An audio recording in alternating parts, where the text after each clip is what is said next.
jaalala dhugaarra dhaabbate daboo sin kadhanne nama sin gaafanne naafsitu jaarrate hiriyoota keessaa baay'een har'a garuu garaa nu dhoksanii yaadaan nu dararu Jibaan kaakanii isin gargar baasu utubaa jaalalaa buqisuudhaaf yaaluu jalmee asii sasaasanii achi sasaasanii kijibaan qaaqanii summii qopheessanii jaalala koof kan kee miidhuudhaaf yaalanii yoomuu nu kuffisuuf sababan ta'anii anaaf sin gargar baasuuf kan soba facaaftu bubbisaa yoo oolte bakka koonan kaaftu baalota urguftee mukas jijjiiksitu jaalalli koo haqa sobduun hin buqqistu.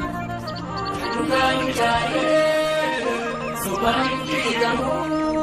argam keessattuu jaalalli fiigamu jallee.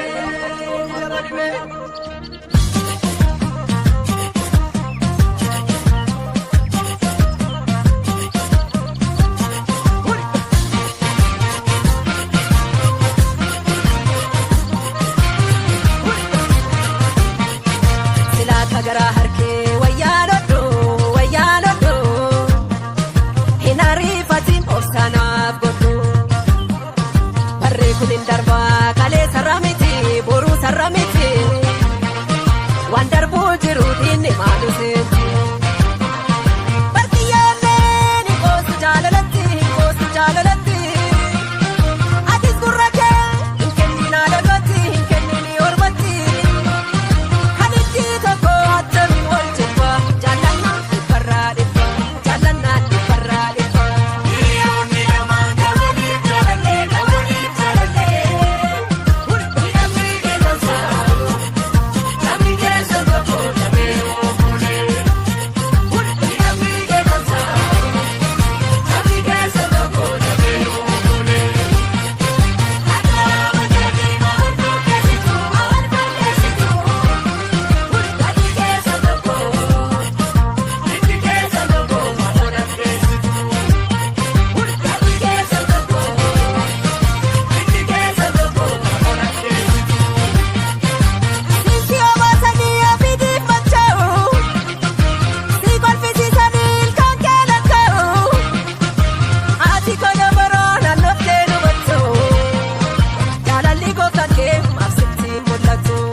Dhukkuba garaachaa ofitti dabalee ati kana maraa naannoftee nu battu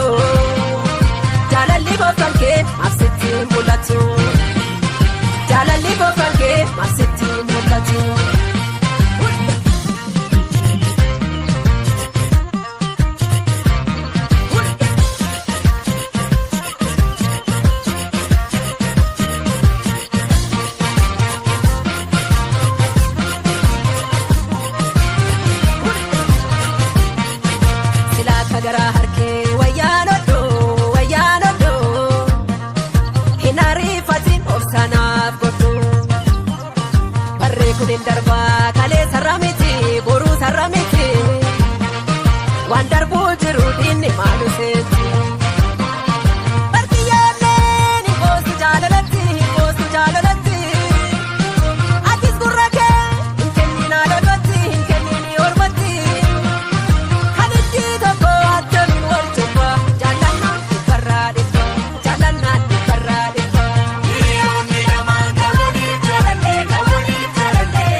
wal gorfannaa taa'e akka duraanii jireenya koo kan kee oluuliin diigini beeki waa'ee